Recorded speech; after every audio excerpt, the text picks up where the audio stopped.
Bonjour Luigi, Bienvenue à tous.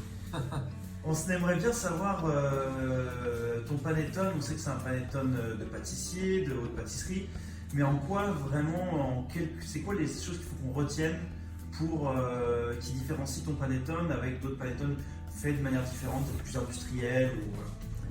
Alors, c'est une question apparemment simple, mais tellement complexe. Et ceci dit, on peut commander une pizza parce qu'on risque d'en avoir jusqu'à 8 h ce soir pour répondre à cette question. On s'en occupe. En Italie, donc il y a ce concours où les meilleurs artisans, artisti del panettone ont été sélectionnés et on est à 12. D'accord? Et avec des critères très sévères, etc. Donc, toutes les fois qu'on fait ce concours, on gagne. Médaille d'or.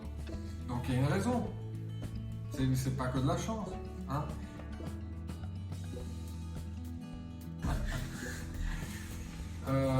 Je partirais de ce qu'on appelle banalement la levure mère, il lievito madre, et qui est vraiment un des ingrédients fondamentaux.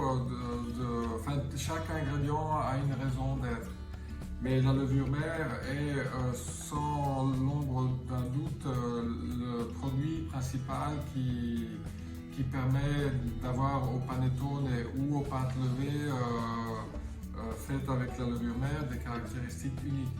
Donc déjà, on a une levure mère et toutes les 4 heures, on va prendre cette levure mère et on va la pétrir avec autant de farine et la moitié d'eau. Pour nous, c'est aussi un bébé, on l'appelle le bébé dans le labo. Pourquoi? Parce qu'un bébé, toutes les 4 heures, il doit manger. Et puis, le reste des matières premières, donc nous, on parle, ça fait partie des nouvelles attentions et sensibilités qu'on a tous par rapport à l'environnement. Donc, on sait depuis quelques années, on s'est concentré sur une production de matières premières faites en Italie pour différentes raisons. Une des premières, c'est qu'on aime que notre panettone soit authentique. Donc la farine, blé italien, mais moulu lentement. 10 fois plus lentement, donc ça va oxyder moins le germe et on aura une farine qui va être beaucoup plus propre en bouche.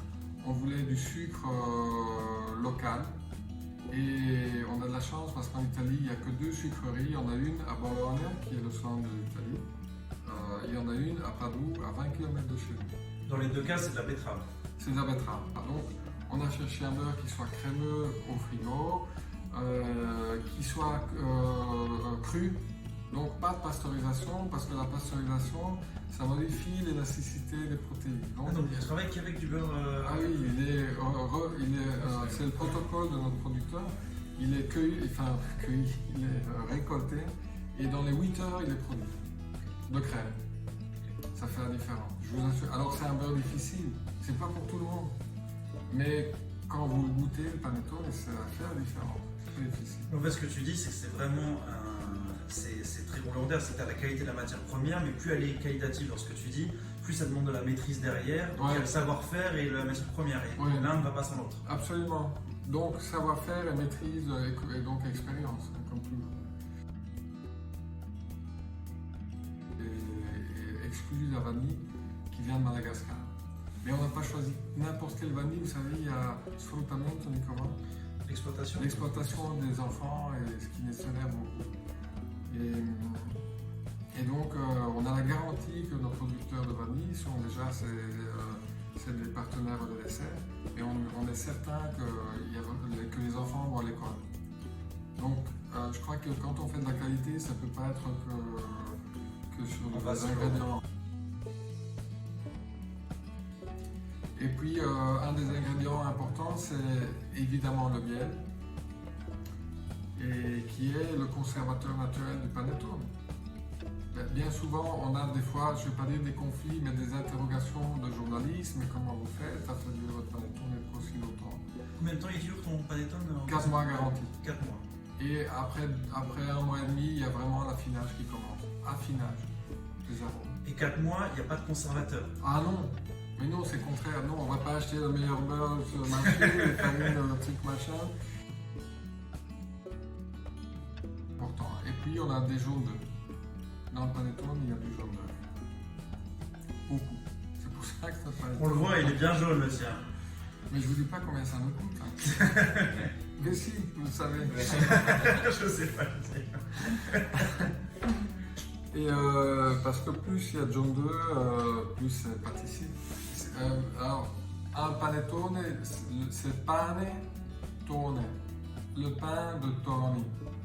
C'était le boulanger qui a enrichi son pain avec des fruits confits, et puis du beurre, et puis des œufs. Et donc le panettone, c'est un pain enrichi. Si on réduit, on peut faire du panettone avec presque pas d'œufs ou presque pas de beurre. C'est ce que font les industriels. Moins il y en a, moins ça coûte cher. Nous, on utilise de l'œuf frais. On peut acheter de l'œuf en poudre, on peut acheter de l'œuf surgelé, ça fait la différence.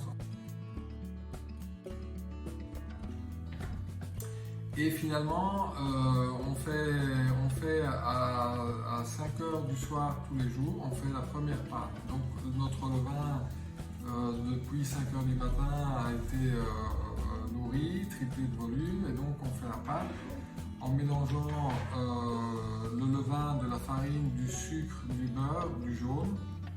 Et on fait la première pâte qui restera à 26 degrés toute la nuit. Humidité contrôlée, et elle va tripler le volume. D'accord? Elle va tripler le volume. Le lendemain matin à 5 heures, on prend la pâte et on rajoute un peu de farine, très peu, et on commence à ajouter les ingrédients de façon à personnaliser.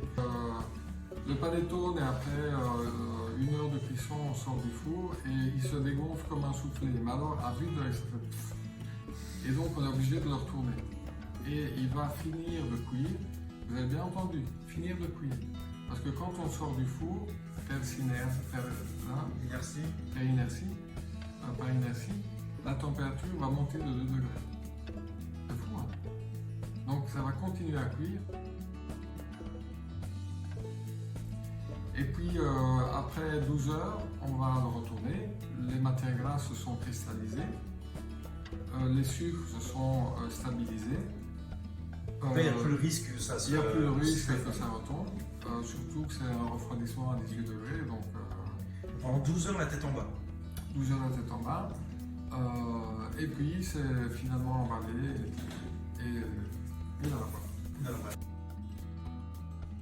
Par exemple, on dit Instagrammable. Parce que le panettone, quand on le coupe, il y a des gros trous. Alors, à savoir, plus sont gros les trous, plus il y a de protéines. Plus il y a de protéines, plus il y a de gluten. Plus c'est difficile à digérer, plus ça va dessécher rapidement. Donc c'est Instagrammable et point. Et ce qu'on voit ici, c'est qu'il y a beaucoup de fruits. Vous voyez tous les fruits même à l'extérieur. Alors dans un panettone, c'est quand même ce qui est un des ingrédients plus précieux, c'est quand même les fruits confits. Et la farine est importante, la matière grasse, on l'a dit, le miel, etc. Mais les fruits, c'est quand même ce qui coûte et ce qui fait le bon. Donc industriellement, déjà, si vous faites attention, il n'y a pas que des raisins qui coûtent moins cher. Il y a beaucoup de cubes de fruits confits. Et puis un panettone, à savoir, ça se mange comme ça. Et un panettone est bien fait, on dit qu'il fait le flocon. Vous voyez? C'est les flocons. J'arrive pas à l'étendre. Ça, c'est un panettone équilibré. Hein? Si j'arrive à l'étendre, ça veut dire que j'ai trop de gluten. C'est difficile à digérer, ça va se dessécher, tout ce qu'on a.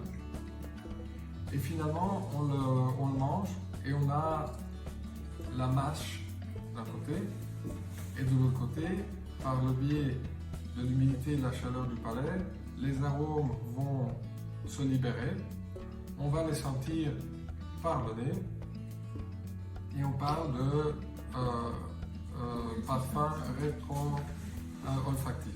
D'accord? C'est important.